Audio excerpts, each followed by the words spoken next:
ফেনীতে BNP chairperson Khaleda জিয়ার গাড়ি বহরে দুটি বাসে বোমা হামলা ও আগুন দেওয়ার ঘটনায় আদালতে মামলার আবেদন করেছেন ক্ষতিগ্রস্ত আবুল কাশেম মিলন নামের এক ব্যক্তি। ঘটনার 7 বছর পর বৃহস্পতিবার ফেনী আদালতে মামলার আবেদন করেন তিনি।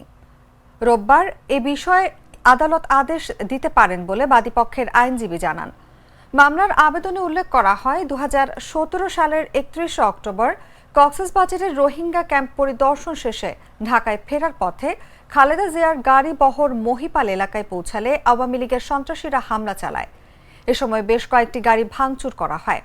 হামলাকারীরা খালেদা জিয়াকে হত্যার উদ্দেশ্যে বোমা ও ককটেল বিস্ফোরণ ঘটিয়ে যান চলাচল বন্ধ করে দেয়।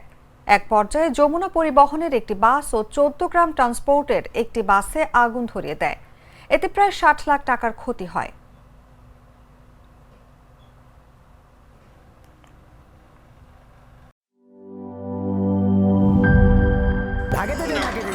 বলছিলাম না সস্তা তিন অবস্থা, এবার বুঝো ঠেলা। ভালো টিউবওয়েল যে কেন না এবার বোঝো মজা।